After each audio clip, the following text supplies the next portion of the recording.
everybody. Thanks for joining us this afternoon.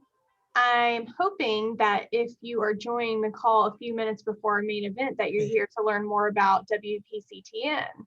I'm hoping that's the case. If not, you're about to hear everything about what we do. And Yep, had it on are we good? Pfizer. Okay, let's see. So I'm going to pull up a quick PowerPoint. I know we've only got. I think it doesn't matter. I'll take either one. Okay. So I have a quick PowerPoint, but I'm going to let Jolie Grace go ahead and welcome everybody that's here to learn more about WPCTN. Yeah, thank you, Tabitha. Thank you, everybody, for joining us this evening. We have a really exciting program to kind of talk about the 2020 election happening in just about 15 minutes. So thank you for joining us for the program, and thank you for joining us, hopping on a little bit early to this Zoom call to learn a little bit more about the Women's Political Collaborative of Tennessee, what we're all about, what we do, who we serve, and a little bit about what maybe joining can bring to you in your life and the great network that there is in WPC. So thank you for joining us this evening. My name is Jolie Grace Wareham. I serve as the co-vice president of membership for WPC alongside the amazing Tabitha Robinson, who we also have on our call. And the reason that I kind of got involved in WPC originally was in college. I was a leader in the Tennessee Intercollegiate State Legislature, so acronym TISL, which is like mock government for college students across the state of Tennessee. And we would meet in Nashville once a year for a weekend conference. And WPC would always host a women's leadership breakfast. And that's kind of how I learned about the work of WPC. And it was always just such an empowering atmosphere of just awesome, strong women who are doing great impact on their communities. And I'm all about empowering women civically. And so after I graduated college and moved to Nashville, I knew it was an organization I wanted to get more involved with. And so thank you again for joining us this evening. I'll hand it over to Tabitha, who is going to present a presentation just a little bit more about WPC and the benefits of joining. So thank you again for being here tonight. All right, can everyone see that? I'm assuming yes. Okay, all right. We just got a quick PowerPoint just running through some of the things that we do and some of the events we've had going on over the past year, just to give you an idea of all the kind of cool things that we do. So, all right. So as you probably know, and what Jolie Grace kind of talked about, WPC, our goal is to achieve parity for women by influencing policy through education and mobilization of statewide networks. So we want Tennessee women to be educated about policies and legislation affecting their lives. So that's really our main goal. And we're bipartisan, we're inclusive, fiscally responsible, and we are statewide. So bring your friends from all over the state. We would love to have them. But our main goal is to empower women through education and policy. So that's just a little bit about us. So just to give you an idea of some of the awesome programming that we typically put on and especially have during the pandemic. Actually, I would love to say that WPC has given the most robust programming during the pandemic. I know I'm in a slew of organizations and a lot of them kind of dropped off because, you know, just really couldn't figure out what do you do in a pandemic when you can't meet. But WPC has been the total opposite. Our executive director, Joy, she's done a great job coordinating all this great programming and bringing people together for these events. So I'm just going to talk a little bit about some of the things that we've done in the past year so you know as a member what you can expect for the year to come. So starting last year, we had an event on ICE and the criminal justice system. And we featured Davidson County Sheriff Darren Hall. And we actually met with the legal director for Turk. Her name's Mary Catherine Harcum, and Bob Mendez, one of our council members at large for Davidson County. We had an event on COVID-19 in the courts, and that featured Judge Andrew Dalton, Phil Smith, and Anna Escobar. So if you're familiar with the legal community, all these names are probably very familiar to you. We had an event on COVID-19 in our city, and that was featuring Vice Mayor Jim Schulman, who you're going to hear more about this afternoon as he's hosting this event we're about to have. 100 Years of Lawyering, Poker, Food Processing, and Other Tall Tales. That was hosted by Hal Hardin and Larry Woods, and that was actually a happy hour. It was awesome. It was really at the start of the pandemic, and yeah, so it was a lot of fun.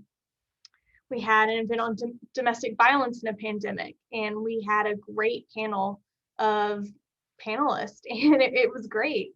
We had an event on what's happening at the federal, state, and local levels of government, featuring other prominent politicians, Congressman Jim Cooper, as everybody knows, State Representative Bob Freeman, and Sandra Sepulveda. So, and she's a council member. So another great event there. And just to remind everybody, this was just all in the past year. So we've got 3 to 4 events a month, it seems like. And they're all super engaging, especially, of course, in Davidson County. When results in civility are stronger than parties or politics, another great event. And that was Bill Purcell and Speaker of the House, Beth Harwell, redistricting in Tennessee after the 2020 census, all timely, relevant topics. Juvenile crime and the juvenile justice system, addressing health disparities, women in politics around the world. We had actually partnered with Sister Cities in Nashville for that one. Great event. Racism then and now, have we changed? Also another great event. And we've had a slew of events since then. We just, this PowerPoint we made a couple months ago, but we've had, I would say, a dozen events since then. So we're always doing something. There's something engaging for everybody. So if you have a specific area of, on the politics scale that you're interested in, we probably address it. It's just a lot of great programming. So another one of our main events is Women's Day on the Hill. Of course, with the pandemic, it looks a little bit different, but it's annually in March, and it's a collab between WPC and other women's groups. And we take to the Tennessee State Legislature and we advocate for those positions on the Day of the Hill. So it's another great event. Usually we have like a pre-event, like a breakfast. Sometimes we might do a lunch speaker. It's a great event, highly recommend it, and it's one of our main events. And Jolie Grace, if I miss anything or if you want to interject, feel free to do it. I feel like I'm just doing a lot of talking here, but another one of our main events is Movers and Movements. Another great event. It's usually in the afternoon, takes form of a happy hour, and it's an annual award ceremony. And what we do is we honor individuals fighting to make life better for the women of Tennessee. So advocates of women's rights and equality and issues pertinent to women. And it's usually a big hit. It brings a huge crowd. This one was our last one pre-pandemic at the Nashville Farmers Market. Wonderful event, and also highly recommend it. It's a lot of fun. So as I had touched on a little bit before, the heart of our mission is legislative advocacy around issues affecting women. So we work to introduce and pass legislation to give women equal rights and promote equal rights. And our efforts have been really successful in the areas of family disputes, divorces, child support, and alimony. But we also create legal programs for victims of child abuse and neglect, domestic violence, and teen pregnancy. It really goes to the heart of our mission. And we have also introduced legislation, created the Tennessee Economic Council on Women to address our economic needs and concerns of women. Some other things are like employment policies and practices. We touch on educational needs and opportunities, childcare, property rights, healthcare, domestic relations, and the impact of federal and state laws, and others. So as you can see, while we focus on legislation affecting women and equity for women, it really goes beyond what people think. There's more to equality for women than what you might traditionally think of women's politics. We handle a broad spectrum of legislation, and as a reminder, we are bipartisan. So it's a great organization for everybody. I think there's something for everyone. And this is my favorite slide because, of course, if you're interested, membership's only $75 a year. If you're a student, it doesn't matter if you're a high school student, college student, law student, grad student, it's $35. And I would like to say we bring a ton of value for the annual membership fee. As you can see, I mean, we host dozens of events during the year. And if you're a member, they're free for you. If you're a lawyer, you can get reduced CLE credit rates. So I think we offer CLEs for $10 if you are a lawyer and are seeking CLE credit. So you really can't beat that. If you're a lawyer, you know those CLE credits come at much higher rates. So I think we have a lot to offer, and we hope that you join us. Jolie Grace, did I miss anything? I know I've been talking a mile a minute trying to get in before we got to start this event. No, I don't think you missed anything. I'd love to hear if anybody has any questions or comments or anything like that. Hi, this is Sandy Smith in Chattanooga, Hamilton County. I've been putting some things in chat because I am familiar with the group. What do we have here locally? Is there a local group, or is everything out of Nashville? Like, we have a local League of Women Voters group here. Well, Sandy, hi. First of all, thank you for being with us and showing your interest tonight. I believe right now our Day on the Hill event is local to Nashville, since, you know, the state legislature does meet and convene here. So that's where we do a lot of our advocacy. But, you know, as we are a statewide group, it would be something that we would consider doing, of course, if the events, you know, lined up right. So, but right now, yeah, we are working mainly out of Nashville for that advocacy. But thank you for being here so much. Okay, and I wasn't really thinking so much about events, because if you look in the chat, I've attended once as a member of League of Women Voters. I'm a retired teacher, so I'm pretty familiar with Days on the Hill because I was a member of TEA and on the board of TEA. And I've also just finished attending Planned Parenthood Advocacy Week, and a couple of weeks ago, Moms Demand Action Advocacy Week. So thank you much. Your events are impressive. I guess I was just curious, like, when should we ever be able to meet in person again? Is that mostly focused in Nashville? And I don't mean Days on the Hill, but I mean, you know, some of the other events. Do you ever have them in satellite places? Well, thank you. And I will say, pre-pandemic, most of our events were in person and based in Nashville. But I think, you know, this pandemic's changed a lot of how we view our organization. And I think it might be something we would consider in the future to maybe do like a virtual option plus in person. I know there are a lot of organizations that are shifting to, you know, having it being recorded live while it's actually going on in person. And I think that would be something the board would have to talk about, but it's something we would probably consider. So obviously we can't, you know, see what we're going to be doing in the coming months, but it's something to consider, especially to accommodate interested members that are all over the state. I have another question. I don't want to hog all the questions if anybody else has any, but is WPC Tennessee affiliated with a national group? You know, I don't think we are. That might be. I just wondered if there even is a national group. No, you know, we started as the Women's Political Caucus in the 80s, and I think it's always been somewhat local. Okay, good to know. Thank you. I think that answers all my questions. And should you ever want to host what I call a friend raiser on site in Chattanooga, if we ever get to where we can do things in person, I'd be happy to be a point person here. Well, thank you. We really appreciate that offer, and we hope you join our awesome group. Well, and I think she's still a member. Carol Burrs from Chattanooga, Hamilton County is on our city council, but is also an attorney and a friend. And I know what was it, a couple of years ago when the legislature decided to do away with the Tennessee Women's Economic thing. And I think it maybe through y'all's efforts and some other allied groups that didn't happen, or it happened and then was restored.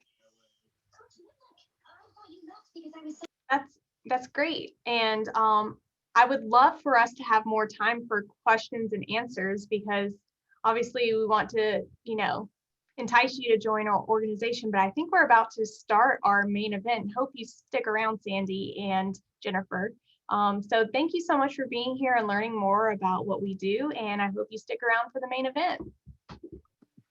Have a great evening, everybody. Thank you.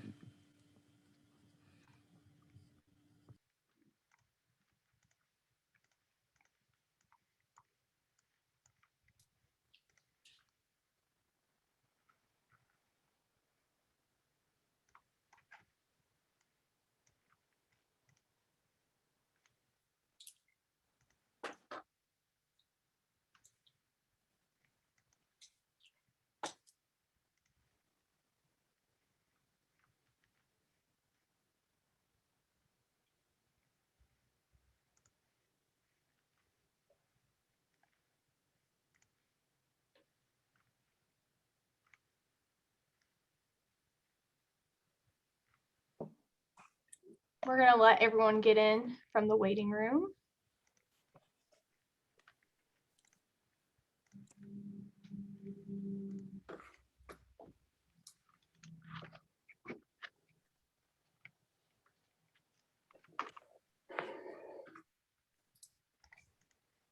All right, I think we're going to go ahead and get started. Hello, everybody. Thank you for being here on this stormy afternoon. We are here for the gains and fallouts from the 2020 election, and we have Holly McCall and Chip Saltzman with us, and we are in store for a great afternoon together. So thank you for being here. I'm Tabitha Robinson. I'm one of the co-VPs of membership for WPC. Before we get started, I just want to remind everyone to keep their video off and their audio off unless they're being spoken to or talking, just to keep everything nice and orderly here. We've got some great events coming up. They haven't been formally announced yet, but I just want to put this out here. In April, we've got an event with Judge Anna Escobar on sex trafficking. It's going to be a great event. We've also secured C.T. Vivian's daughter and the co-author of C.T. Vivian's memoir. We're going to have an event at the end of April for that. We've also got a book club with Julia Johnson coming up. So lots of great events coming up in the month of April. And I hope you can join us. If you are a new member or interested in joining, visit us at WPCTN.com. You can get more information there. And with that, I am going to pass it over to Nashville's Vice Mayor Jim Schulman, who will be chairing this evening for us. Thank you, Tabitha. I hope everybody can hear me okay. Tabitha, can you hear me all right? We're good. All right. Well, I will tell you, it is really nice to be here on behalf of the Women's Political Collaborative of Tennessee. I've been doing Zoom calls, I guess, since last March or April on Saturday mornings. And one of my Zoom calls was with these two, I was going to say characters, but I guess I could say that. Two individuals that are really, really good folks and are both friends of mine. Chip Saltzman. Chip, I liked how on the flyer that went out, they called you political consultant. I'll take it. It's a lot better than what I usually get called. Well, that's true. So I think I'll just stick with political consultant. Chip Saltzman and Holly McCall, editor and chief of the Tennessee Lookout, but also have been heavily involved. Both these individuals have a tremendous amount of knowledge about what goes on in politics across not only the state of Tennessee, but nationally as well. And you can't see this, but I put on a button just for you all. I'm going to take it off. It says, keep it kind. Okay. We can handle that. Can you handle that? Chip and I get along famously, so you don't have to worry about us. No, I was more worried about me. Holly's nice to me even when I'm wrong. So that's very kind of her. Well, okay. Well, with those remarks, we're going to get started because it's great to have both of you on. Again, we had you talked about what was going to happen or what you thought might happen in the election of November of 2020. Now I've got you on the backside, which is what we said we were going to do. And so obviously the discussion today is about the gains and fallouts from the 2020 election. So I'm going to start with Holly on the first question, which is for both of you, and that is, so what happened in November? What happened? I mean, we know what happened, but what really did happen in November from your perspective? Well, it's hard to know where to start, Jim. I think I will start out by saying I made a number of wrong predictions, incorrect predictions the last time we talked. I thought that Tennessee Democrats would win several House seats. I don't think we won any. So I was wrong about that. From a federal level, I do think the fact that these two Georgia races, these two Georgia Senate seats flipped in January, that's huge for the Democrats. I think we could talk ad nauseum about what's going on at the federal government. It is interesting to see how Joe Biden has learned lessons from Barack Obama. I remember in 2008, 2009, when Obama was first in office, there were a number of Democrats who were frustrated and thought he was being too gentle and too bipartisan. And it doesn't really look like this administration is awfully worried about trying to make that same sort of connection. All right, Chip? First of all, I'd like to say, do you have a tape of our last one with all of our predictions? You know, I was walking over here to get ready, and I was going to watch it, and I didn't have time. Well, so I don't know what you said, but I think you were wrong anyway. So. I think I was right on every single prediction, no question. As long as you don't have the tape, I'm gonna stay with that. Look, I mean, when we talked about the federal races, we talked about kind of environment, and I'll say this now because hindsight's 2020. We're all brilliant on Monday morning. In 2016, Donald Trump won the presidency. He was a different kind of candidate, but mostly because they disliked Hillary Clinton more than they disliked Donald Trump. And you fast forward to 2020, there was a lot of people that disliked Donald Trump that had voted Republican. And I always said, if you knew 10 Republicans, there were 2 of them that were going to vote for Donald Trump.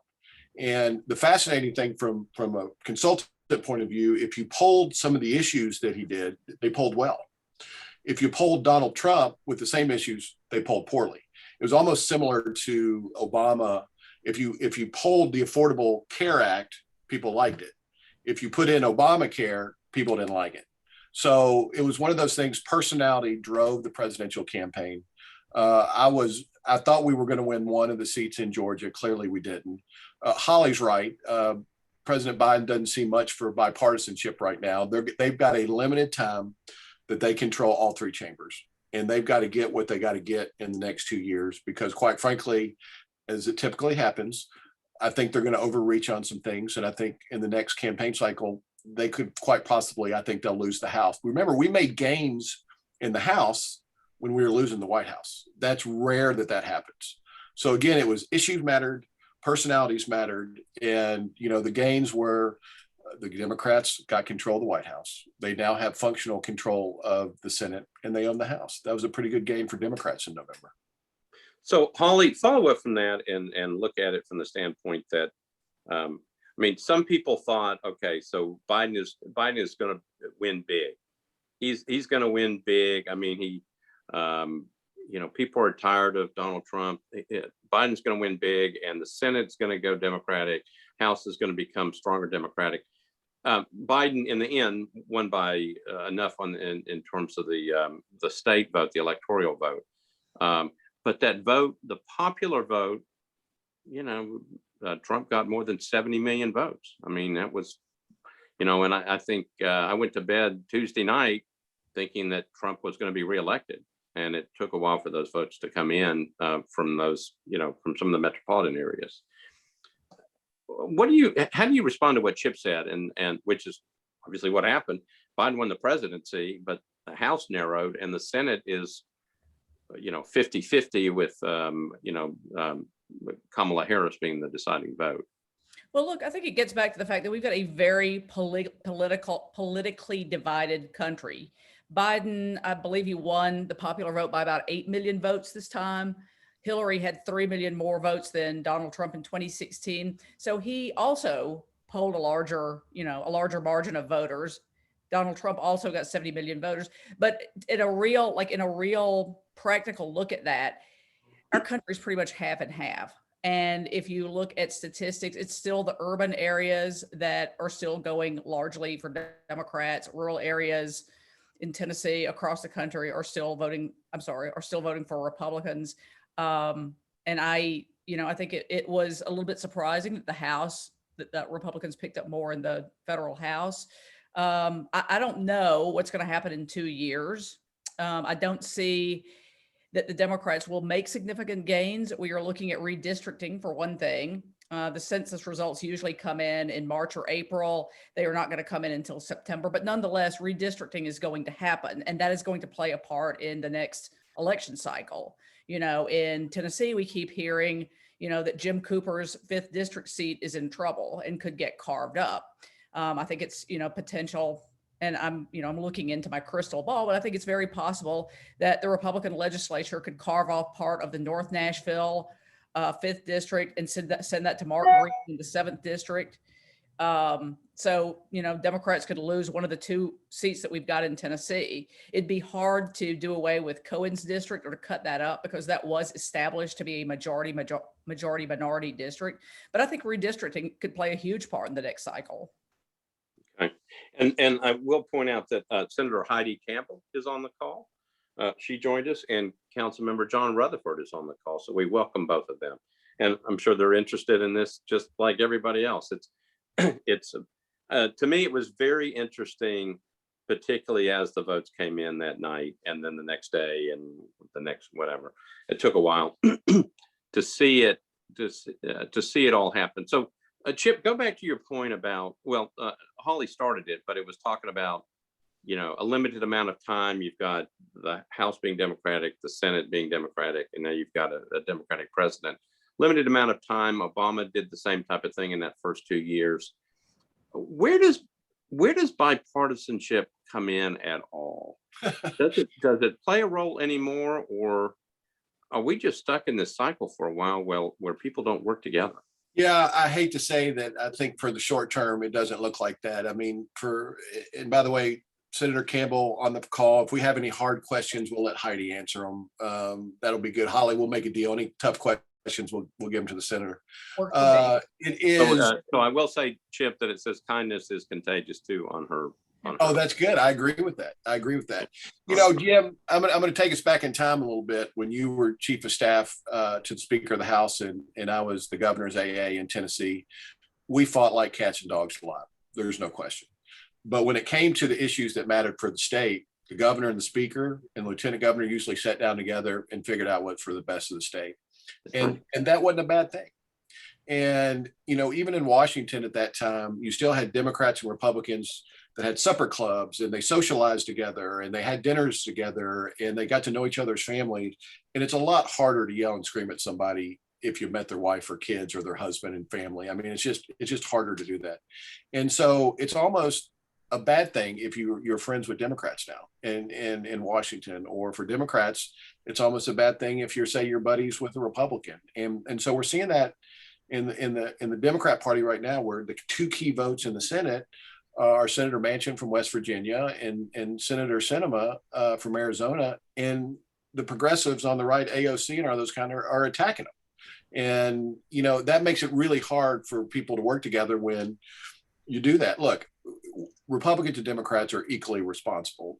25 years ago, there was this thing called Blue Dog Democrats in Tennessee that were moderate Democrats. They were probably conservative on social issues, more liberal on progressive social issues. And what we do, we redrew the lines and we beat them all. And that's what we did all across the country. Republicans and Democrats did that.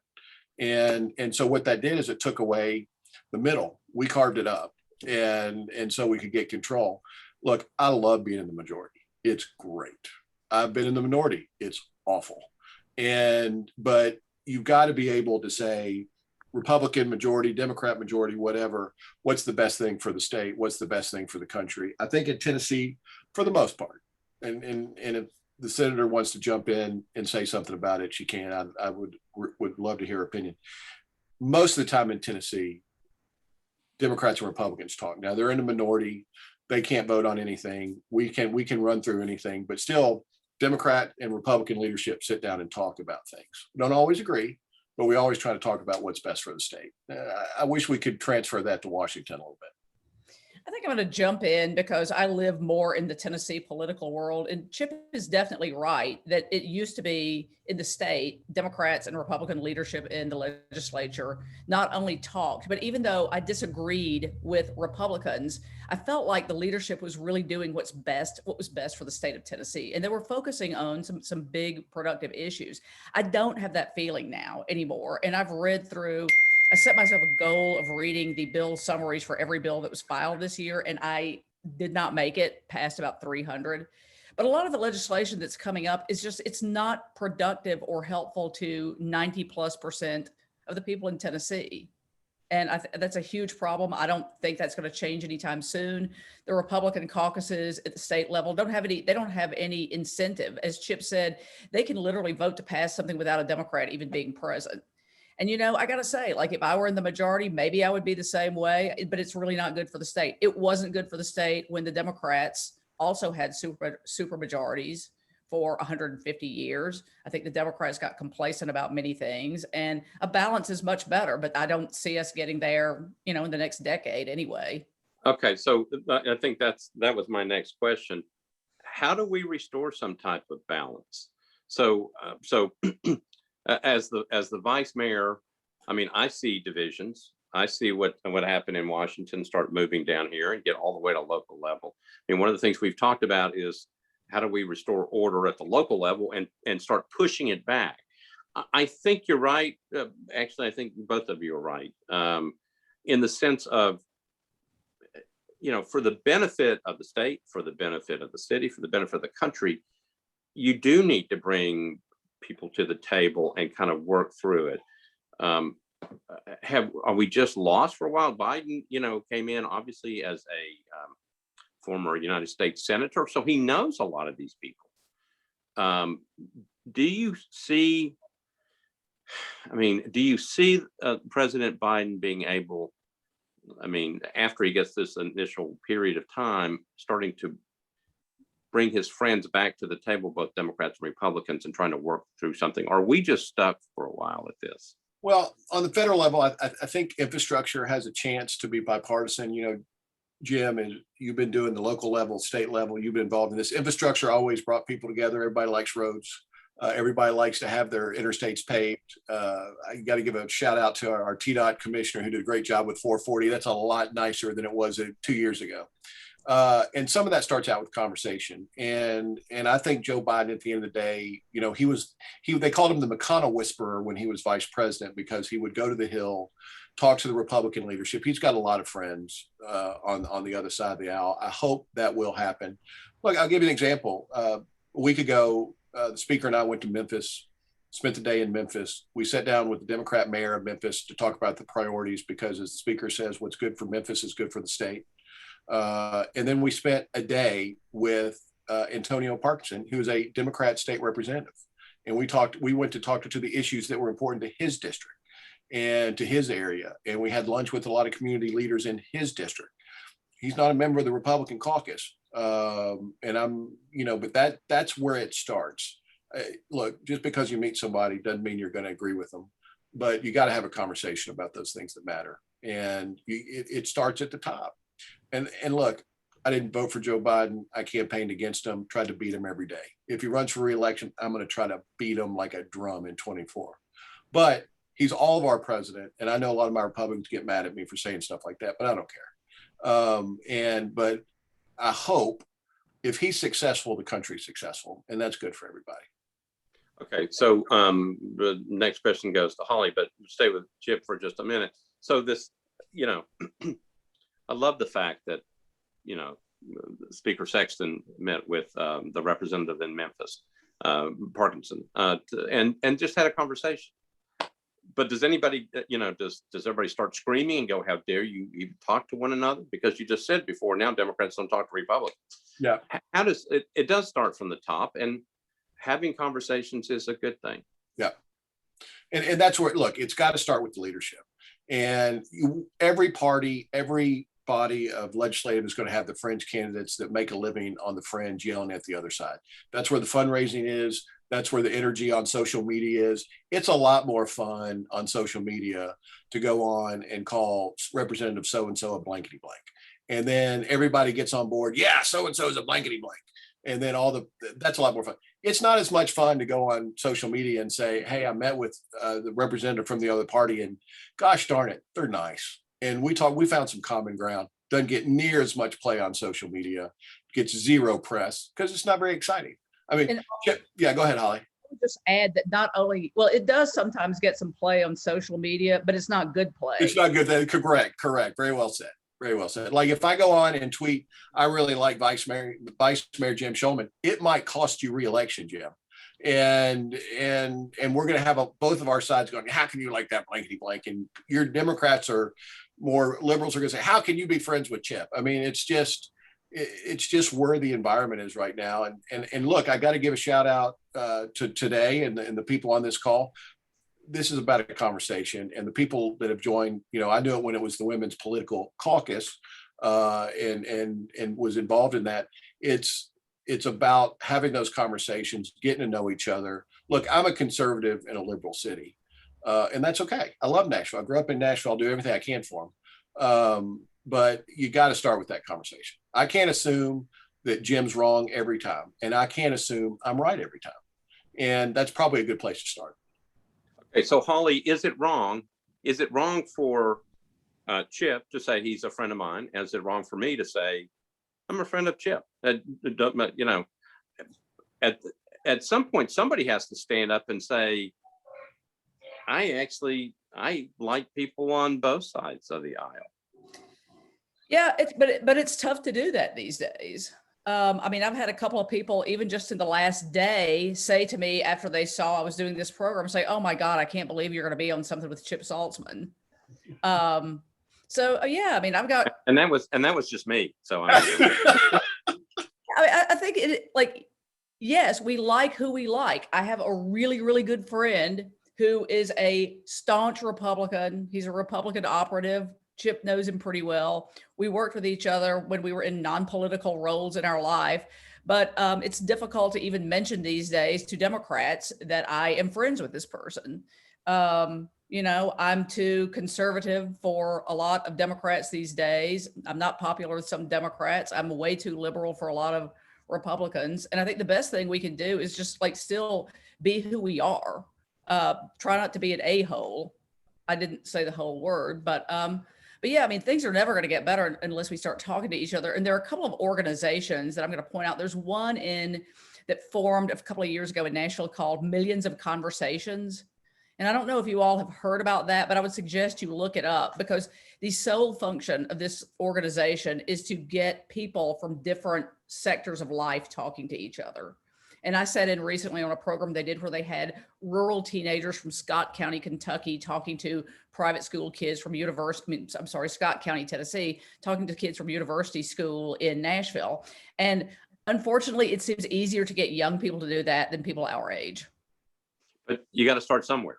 And if the grown-ups won't act like grown-ups and be responsible and talk to each other, maybe you have to go to the younger people and see if they'll speak to each other.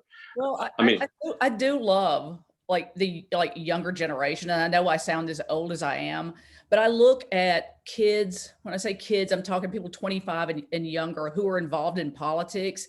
And I think this must have been what the youth of the 60s was like. When I was coming along in the 1980s with Ronald Reagan, we all thought that if you, wore a Navy blazer and voted for Ronald Reagan, that you would get a BMW and a nice job at a bank when you got out of college. We didn't care much about politics. And I love. You just described Chip Saltzman. I did work at a bank after college, but I drive something worse than a BMW. I drive a Hummer, so it's worse. And you're wearing a Navy blazer tonight. Yes. So, I mean, but I do love the kids. I do love people younger than 25. I see this passion in politics. They're earnest, they're fresh. I don't agree with all of them. Some of them are way more liberal than me, but I still love seeing people stand up for what they believe in. Okay, so let me say that Ricky Rooker is on, our circuit court clerk. He has joined us as well. Do you think so? I without using names, I have some older friends, and I'm older now too, but I have some older friends that both of you would know, Democrat and Republican, former both very, very powerful people at one point that were friends then and are still friends and can get together and talk. Yeah.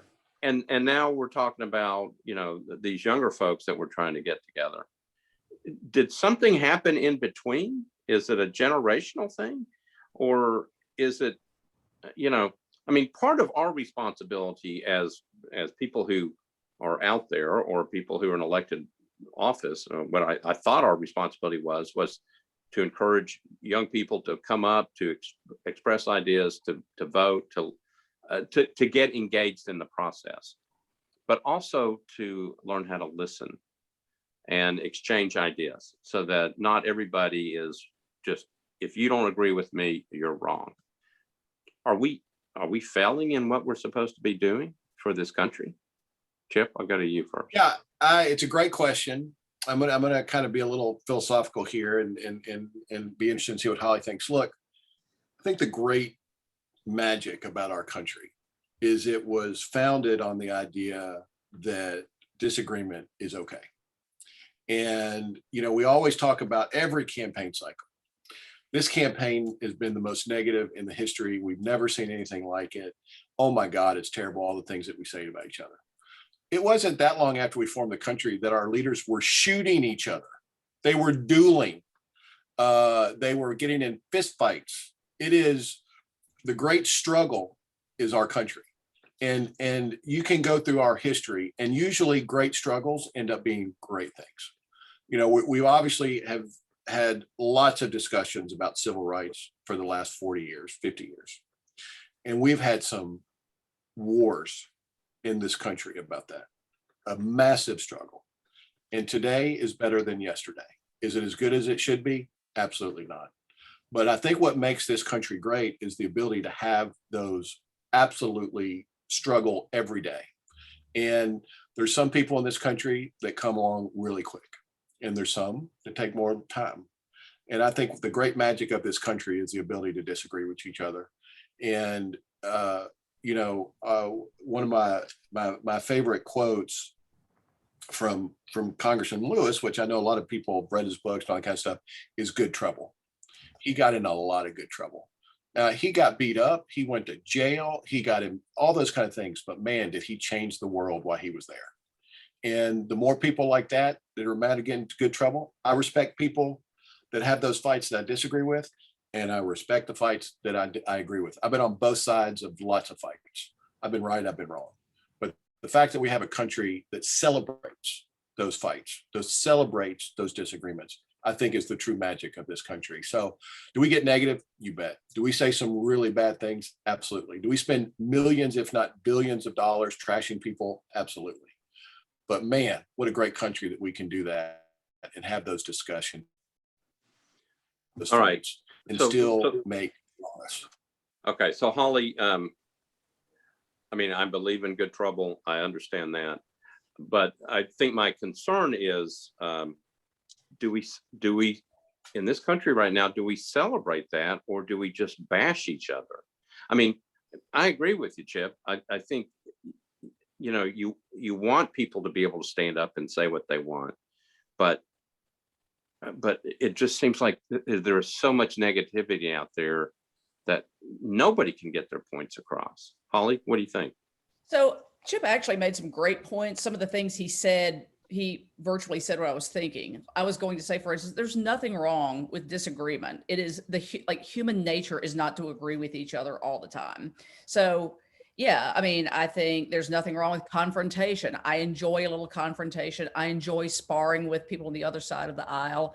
But I think things are different than they used to be. And I say that when I say that, I think about the way my parents used to talk to me when I was 18 or 20, and they'd say things like, "Oh my gosh, I'm so glad I'm not your age. I'm so glad I'm not young now. Life has changed." And I've now turned to that person where I say, "I'm so glad that I'm not 18 or 20 now," because there are a few things that have changed the way we have discourse with each other. And one is social media. It's fun. My husband will tell you I'm addicted to Twitter. I'm on it all the time, but it also makes it really easy to be snarky with few consequences, and beyond snarky, to be hateful, to be mean. I don't think that's not constructive. Free exchange of ideas is constructive. If it just turns into, as you said, Jim, yelling at each other or bashing each other, I don't know that that's helpful. And I don't know, I don't really blame the media, because I think there are many factors tied up into each other. But if you turn on Fox News or CNN, you're seeing the same type of discourse, just with different ones coming from right, one's coming from a bit more left. But there's hardly any news anymore. It's all commentary. It's all op-ed. So there's that. And then the third thing I would say is, I do think Donald Trump really changed a lot about America. And once the horse is out of the barn, it's not going to go back. And under Trump, we did see some really, really terrible, we saw a lot of misinformation, disinformation. It is still prevalent. I think there are some basic value differences that people are having a hard time getting over. And I'll say, I can disagree with somebody. I can disagree about ideas. If we're talking about a human right, and there's a basic value difference, it's really hard to talk to somebody who I feel shares none of my values. And maybe the problem is with me, maybe I don't know how to connect with people whose values are radically different, but there are some things that I won't compromise on. And I think there are a lot of people who feel the same way, that there are certain lines in the sand that can't be crossed. And I do think that Donald Trump brought us there. Well, Chip, my next question was going to be January the 6th. Yeah. Tell me from your perspective what that meant, because picking up on what Holly said, I mean, we may disagree on a bunch of different things, but yeah, I love this country. Yeah. You love this country. Holly, I mean, we're Americans. We want our country to be better. Absolutely. What happened on January 6th was horrible. Horrible day. Yeah, tell me what you can about that day. So horrible day, and I actually talked to Vice President Pence a couple times since then, and talking to him about, he was moved several times that day in the Capitol, and didn't want to leave, and he knew it was important for him to stay, and it was important to finish certifying the elections, because that was what the Constitution had him do.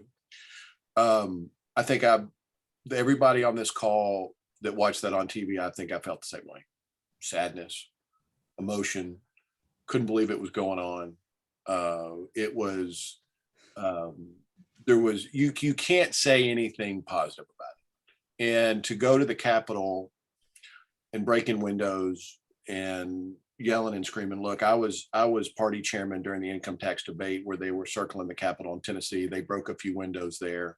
Those folks went to jail. I feel the same way about the people that did that to Capitol. They broke the law.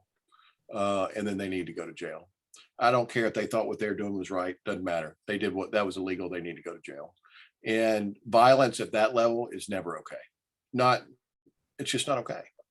And I've talked to many members of Congress, some in Tennessee and some not. Some were in absolute disbelief.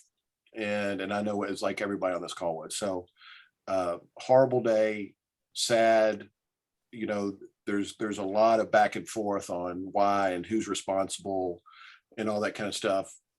Disinformation, like Holly was saying, I think it's really hard for anybody to go on and condone anything that happened on January 6th. All right, tell me, and then I'm going to go to Holly with the same question, but go into the disinformation, the misinformation, all the stuff about, election fraud everywhere, the calls into Georgia to try to get vote change, all that stuff. At some point, in order for our country to operate, or let me put it from my perspective, just from mine. Every 4 years we have a presidential election, and then in Nashville we had an election like every 3 weeks for a while. But at some point you have to you have to have confidence in the process. I know that states can make up their laws about how they do it, and people are sworn to uphold the laws and those things. But if this country is going to work every 4 years, I really do not want every 4 years to have somebody say, well, there was election fraud. And so, you know, if Donald Trump can say it, then the Democrats can say it, the Republicans can say it. At some point, we have to have confidence that we have a democracy and that majority wins. Yeah, I'm still working on the recount on your election, Jim. I'm still not sure the votes were there for you, but I understand what you're saying. Well, if you would hurry up and because I'm having a hard time right now, so that'd be. Look, I went to East Tennessee and spoke to the Republican, one of the largest Republican clubs, and I had a couple people talk about it, and I said, look, I don't like the election, how we lost. I don't like that we lost. But by the way, we lost. It's not the first time we've lost a presidential campaign, may not be the last. What we do is you dust yourselves off, so you get to work, you work with the Democrats where you can, and then you get ready to beat them again in 22. That's what we do. But I'm talking about last November doesn't interest me very much. I want to talk about next November. And I think I'm in the vast majority. There's a minority on both sides. Look, we went through this with Obama. He's not really the president and all this kind of stuff. It's just nonsense. And Joe Biden is the president of the United States. I'm going to agree with them where I can. I'm going to criticize them where I disagree with them. That's my God-given right as an American, just like everybody on the call. There's something liberating about watching the president on TV and go, that guy doesn't know what he's talking about. And we're going to try to beat him in 4 years. But like I said, I hope he's successful, because if he is, we are. I'm still going to try to beat him. So, Holly, tell me about misinformation and how we. I mean, obviously, people stormed the Capitol on January the 6th. You know, we can have a whole nother discussion on how we think that happened. What did it mean, and how do we be better? How do we stop some of this stuff from happening? You know, I think we have to have some media outlets who will. And frankly, I do still believe, I keep hearing from people say, oh, media is all biased. Media is not biased. The New York Times is a very fine newspaper. But we've gotten to the point where if you report the truth, you are accused of bias. I frequently hear, and frankly, if you look at my outlet, the Tennessee Lookout, the people who hired me knew what they were getting when they got me, right? I've run for office as a Democrat twice. So anybody who reads my column should expect to see me railing about Republican injustices. But if you read the news in our outlet, we have national award-winning writers who've worked for big newspapers. They've got no skin in the political game. They've never worked in campaigns. I don't know how they vote. They can write a story straight down the middle, and I'll get an email saying that they are, far left. It's just not true. And so we've got to continue to push back on that. I don't know that we ever get probably a third of people back. I don't like to spend a lot of time talking about Trump, but I think he was bad for the country. For me, that is a line in the sand. I think he was bad for Republicans, bad for the Republican Party. He is not a fiscal conservative. He is, I don't think he did Republicans any favor. And I think that they are going to have fallout from that for years. In some ways, that brand has taken on a little bit of poison. It's not in Tennessee yet. But we still see Republican legislators in Tennessee. For instance, Janice Bowling from Tennessee filed a bill this year that would abolish early voting because she said it leads to mischief. She didn't come right out and say voter fraud, but I think it's pretty clear that that was the intent. And we did a story on it. A couple of other outlets did a story, and reporters would say, well, what do you mean by mischief? And I've talked to people who are convinced that early vote leads to voter fraud.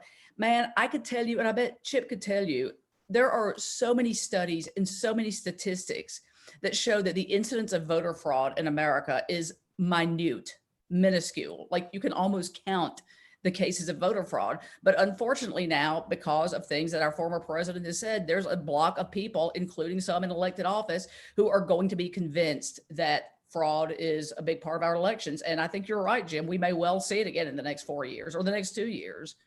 And I don't know how to dial that back, but I think people who tell the truth, media, any of us, any human being, any political official who wants to do the right thing just has to continue to calmly, nicely, firmly tell the truth and push back on disinformation. And it's going to be a daily and ongoing effort. Okay, but that's what you want from your public officials or people to tell the truth and be honest. So how do you, but obviously even after the January 6th thing, there were elected officials in Washington who still talked about election fraud, and that's still, it's kind of quieted down now. How do you, and I think you're also right from the standpoint of, whether it's the New York Times or whether it's anything else, somebody puts a story out there that actually tells you the truth, and then people get mad at that. How do we get back to the truth? And Chip, this goes back to something you say, we spend, these elections, we spend millions of dollars in campaigns that make people look bad. And there's all these horrible pictures of everybody and, and like they did these horrible things and blah, blah, blah. And then they're elected and you expect everybody to go, oh, they're fine. Yeah. How do we get back to just vote for the best candidate, put the information out there, vote for the best candidate, and let's not torch them every 5 seconds with something bad. Well, Chip, go to you first. Yeah, like we always say, the reason there's negative advertising because it works. And as we talk about information, the society and Holly mentioned this, that she's a Twitter, she lives on Twitter. We no longer look for information, we look for affirmation.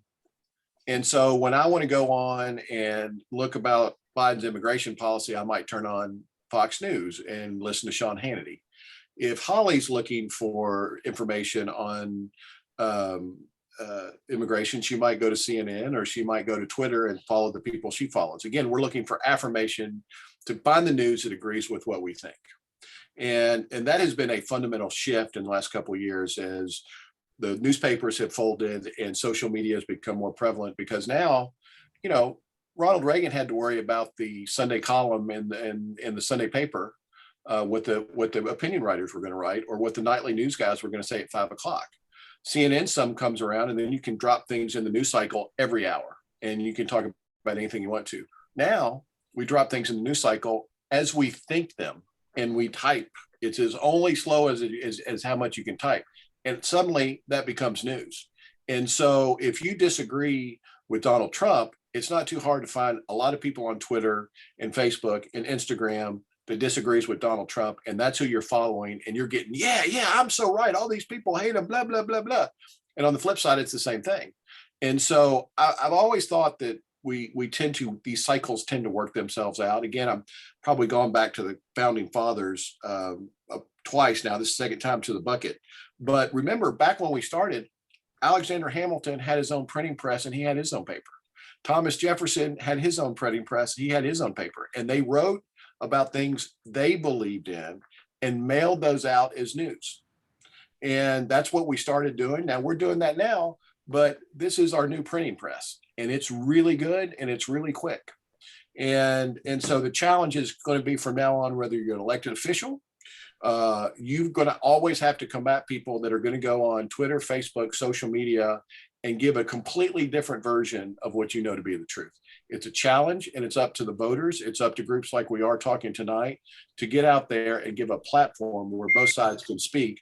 And that's really hard. So Jim, I don't have any magic pixie dust. If Holly does, I'll buy some. But I'm not sure there's an easy solution to this other than you have to have a lot of forums like this during campaign season.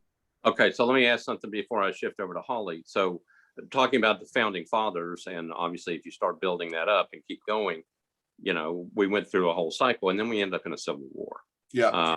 And that's not what we want. But I read something and I forget, I don't know if it was in the Times, it was after the election where people were going like, somebody said, we could end up in another civil war where the Democrats just fight the Republicans. It's like, I mean, have we completely lost our minds where we can't work together as a country? Holly, how do we get back to civil discourse and understanding that we've gone too far? We got to come back together.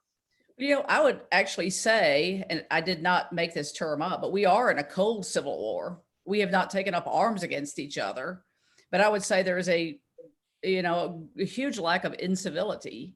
I mean, some people have taken up weapons, but yeah, this is a cold civil war. And I like the way Chip says things have to work themselves out. I'd like to look into a crystal ball and see 20 or 25 years ahead. But life is cyclical. I think we're just going to have to do our best and proceed through the incivility and the arguing and the fighting. And, sometimes I think I'm babbling, Jim. I was just thinking about my mom used to say when I was growing up that there are 3 things you shouldn't talk about at the dinner table, like at a public dinner table. You go out to dinner with people. You don't talk about sex, religion, or politics. Well, we talk about all of those now. And to be honest, I'm not sure that's always a good thing. Like, I've learned things about people I used to be very close with, some of their political thoughts that they've shared on social media that I really wish I didn't know. I really wish that I did not know that they thought it was a good thing to go break into the Capitol. Like Chip said the same thing. There was nothing good about that incident of insurrection at the Capitol January 6th. And yet I know people who are on social media saying, I wish I was there, or people who posted pictures. And man, like, that's hard to get by. And I think Chip's right. We just have to, people like us, people on this call, we have to do the best we can do. And good people, I'm going to throw this in, good people have to keep running for office. We haven't really talked about elections like directly. And, I think we've got to the point where it's hard to run for office. You've run, I've run. Chip, I don't know if you've ever run, but it's hard, man. There are a lot of fun things about it. You got to raise money. You take a beating. You better have a thick skin. And, I talked to somebody last night, a previous candidate, who said, I just don't think I want to run again. I don't ever want to run. This is somebody with a lot to offer. And so we need to uplift good people, whether we agree with everything they say or not, Democrat or Republican. People like us, people in this call, need to promote good people, encourage them to run, and make sure that we've got the best of America running for office, and not people who are running because they have something for personal gain. Right. And So I'm going to, Jim, I was going to add things about working themselves. Things are so cyclical. Things work themselves out. Don't forget, 50 years ago, the Democrat Party's base was the South, and they were the ones fighting civil rights in the South. And the Republican Party base were the Northeast. And Bob Dole was one of the deciding votes on civil rights back in the 60s. And, now flipped. Not many Republicans in the Northeast, and most of the Republican seats in the South are Republican. So these tend to work themselves out. Look, nobody wants to wait around for 50 years for change. I get it. But there are things, especially in the state, when Jim was there, West Tennessee, Democrat caucus, everybody in West Tennessee was Democrat. The most Republican congressional district in the state now is West Tennessee. And it wasn't 20 years ago, it was a Democrat stronghold. So things change quick. California used to be Republican. Now it's a Democrat stronghold. So we have to keep fighting those fights in those states that matter. And we're going to win some, we're going to lose some. But, like I said, I celebrate everybody on the call that's out there banging every day for what they believe. That's what I love about this business. well, so let's get into what Holly talked about, and that is, let's talk about the future and candidates and who might run and so forth. There was I get Sirius Radio, and there was a comedy bit where somebody was talking about how horrible, they're talking about how horrible it was to be a doctor. Then they compared it to being a vet, where you have to go to a specialist for a doctor, but for vet, you just take your dog and they do everything. Then they said, it's even worse to be a politician. Can you imagine running every 2 or 4 years and having everything that ever happened to you dragged up and put in front of everybody, including what you looked in high school, what you wore to the prom, all that stuff? And it's like, I think Holly's right. You have to have thick skin, and you just have to know it's coming, and you just have to kind of deal with it. And it's not pleasant. All right. So having said that, and having listened to Holly say, you got to get good people to run. What happens? What happens in 2 years in Tennessee, from your perspective? And I'll start with Holly, because obviously, Chip, Tennessee is mainly statewide Republican. So Holly, what do you see happening in 2 years? Chip, what do you see? And then I'm going to go to the national scene in 4 years and what you see. Okay, Holly, I'll start with you. we're going to see, we've got redistricting coming up, as I mentioned. I don't think that's going to make any major changes in state legislative seats. Williamson County is a county that continues to grow. It's probably going to pick up another state house seat. I don't think we're going to see any big switches in Democrat, Republican. I think I have a lot of thoughts about what the Democratic Party could do and what I would do if I were in charge of the Democratic Party, which I am not. But, Chip mentioned that it used to be that Democrats had the South and were the party of civil rights. And I will say this, Democrats should resonate with people across Tennessee on so many things like healthcare, expansion of Medicaid. That is something that consistently polls well, for instance, and yet Democrats aren't able to make that connection. So I think they've got to start now recruiting candidates. I think they need to find people who maybe have never been in politics before. Who's the local car dealer that everybody knows? Who's the deacon at the Baptist church? Go out there and recruit them, tell them they're a good person. This is their public service, and just try to pick off a few seats at a time. And honestly, I think if the Democrats could do that, that would put them in better shape. But we're not going to see, at this rate, we're not going to see any big changes. Republicans started working in the 80s. I remember when Marsha Blackburn was with the Williamson County Young Republicans, it took them 30 years or more to have a supermajority in Tennessee, and Democrats need to start grinding it out at the same level. Yeah. Chip, what do you see in 2 years? And Yeah, particularly, so- we have a governor's race coming up. Well, yeah, and I think Governor Lee will easily win that election. His approval numbers are good. I think he's done a good job. I think he'll be interesting. I don't think he'll have anybody primary him. Then maybe somebody does. But look, I think he'll win handily if they do.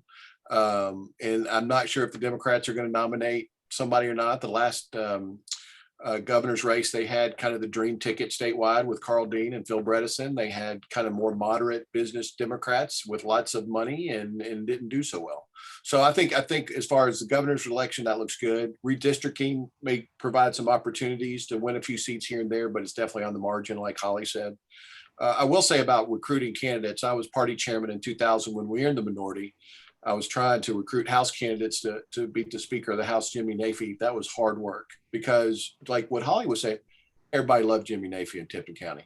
Boy, that was tough. And we did recruit some candidates. We threw a lot of time, energy, and money, and he beat us every time. But we didn't stop trying. I will want to quote my favorite political consultant, said how hard it is to run because of all the name calling and all that kind of stuff. Most of y'all don't know that Dolly Parton's a political consultant, but Dolly Parton on Johnny Carson said, Johnny asked her, Dolly, do all those dumb blonde jokes bother you? And she said, no, Johnny, because I know I'm not dumb and I know I'm not blonde. So as long as you know who you are and what you are, I get beat up on social media occasionally. I don't do as much national TV as I used to, but when I was doing Fox and MSNBC, I'd go on Fox. I was a freaking genius, probably the smartest guy you ever do. I'd go on MSNBC, say the same thing, and I was a freaking idiot. So you just got to bring your Kevlar vest. You got to know who you are. As long as you know who you are, most of that stuff just falls off the back. So that would be my advice to future candidates. They're going to say some things that probably aren't right, but as long as you know who you are, it usually works out. Okay, so we've got just a few more minutes before I turn it back over to somebody just put in the thing, Dolly Parton for president. Okay, possibility. Well, all right. Can I throw in one of my other Dolly Parton quotes? Somebody asked her why she didn't run for office, and she said, because there are already enough boobs elected to office. I told you, political consultant. All right. Well, we're just out of time now. No. So here's the question on a national level. Yep. Obviously Biden's been president for 2 months. Never too early, Jim. It's never too early. But what do you see from the Republican standpoint? This is kind of interesting because obviously you have Trump in Florida, and you've got McConnell trying to figure out where the Republican Party is. Who kind of emerges out of that Republican bunch as a leader of the party? Great question. And typically I've always said most of the time where we've been super successful, our leaderships come from the states, come from governors. That's where that's our natural base, is more executive than legislative. Look, there's going to be, just like the Democrats, there's going to be 20 Republicans running in 2024. Some of the big names, Vice President Pence certainly will have an interesting pathway. He's got a leg up because he's in the Trump world, but he's also an evangelical and he's been a governor. And so he kind of fits a lot of the boxes. Governor DeSantis from Florida obviously did well in CPAC, which is 1,400 conservatives poll. Kristi Noem, the governor of South Dakota, it'll probably be easier to name which Republican senators are not running for president than are. But as I like to say now, running for president right now, it's cheap and easy. So everybody's doing it. After the next midterms is when it kind of gets tough because you actually got to start raising money. So I think you've got to look at Vice President Pence, a couple of the governors like DeSantis and Noem. There'll be a couple of senators that will try to have the Trump mantle, and all that looming under a shadow of Donald Trump saying he may run again. Now, look, I don't think that's going to happen, but that'll be something that everybody will talk about for a long time. And but these people will start moving around. They'll start going to New Hampshire, South Carolina, Iowa. There'll be 24 people running, Jim. My guess is this time 2 years from now. All right. Holly, President Biden, oldest president, I think, ever to be elected. But, he's out there, he's working hard. Who do you see besides the president as the future leaders of the Democratic Party? Oh, are you kidding? There are a ton. Okay. Listen, look at Pete Buttigieg. Mhm. Pete Buttigieg is smart, well-spoken. He's moderate. He's great. Look, Beto O'Rourke in Texas, he raised a bunch of money for a winter storm down there. He continues to be active. Kamala Harris, she's smart. She's well-liked in the Democratic Party. Who else would be? I mean, there's so many. Even if you look at the people who ran, Amy Klobuchar comported herself well last year. So there are a number, but I also want to get back to Chip said, I don't know if the Democrats will put somebody up for governor. So I want to take it back to that because the Democrats will definitely run somebody for governor in a couple of years against Governor Lee, and they're going to run hard. I don't know who that person's going to be yet. I will just say the names that I frequently hear. I hear a lot of talk about Senator Ramesh Akbari from Memphis. Again, I don't know that she wants this, but there are a lot of people who would like to see her run. I hear a lot about State Representative Gloria Johnson from Knoxville, who is very outspoken and does not hesitate to speak truth to power.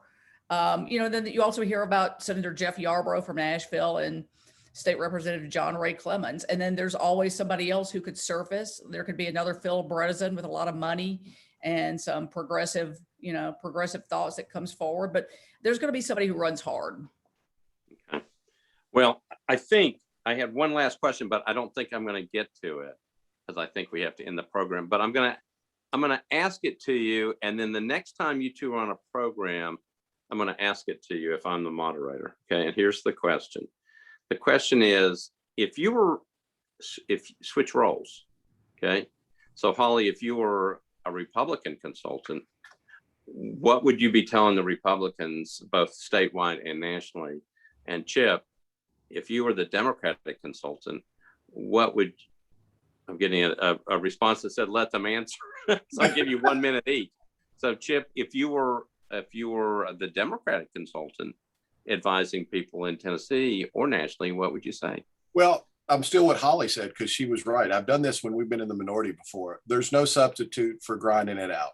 And you've got to pick a few seats and you just got to dig in, and you're going to get beat up, you're going to get outspent, you're going to get all those things, but there's no substitute for recruiting good candidates. There's no substitute for hard work, knocking on doors, and you're going to get outspent, but guess what? I've been outspent in a lot of races that I've won. And I hope Holly recruits a lot of Democrat candidates because that's more business for me. And I'll be happy to spend lots of money beating them all. But Holly's advice was right. There's no substitute for good candidates and hard work. All right, Holly, you get the final word on this one. What would you tell the Republicans? I would tell them to dial back the crazy. In short, every time you've got Rand Paul up there on TV talking about theatrics in regards to the coronavirus, it's going to upset Democrats who are strong believers in science. I think at the state level, you've got to start. If I were telling Republicans what to do, I would tell them to quit focusing on all this social legislation They continue to push gun bills. They continue to push anti-transgender bills. You know, they could probably do even better than they already do if they would focus on issues that would help put money in the pockets of Tennesseans. Expand Medicaid. That's universally popular. Quit talking about election fraud and quit talking about cutting early voting and quit talking about, you know, how not to expand voting, and just do, you know, do some things that are going to be practically good for people every single day. All right. Well, with that, I want to say thank you to both of you, Holly and Chip, and I am proud to call you both my friends. All right, and I'm willing to admit that I've known you both for many, many years, and I like you both very, very much. And I very much appreciate you coming on and talking about this. So thank you both. I am turning it back over to Tabitha, who's going to end the program. Okay. Thanks, everybody. And thank you, Holly and Chip, for being here. What a great event. And for everybody on the call, we hope that you join us tomorrow as we discuss women in government around the world with Kyoko Fukushima. She is the Consul General of Japan in Nashville. And it's not too late to register for that at WPCTN.com. Thank you, everybody. Hope you have a great night.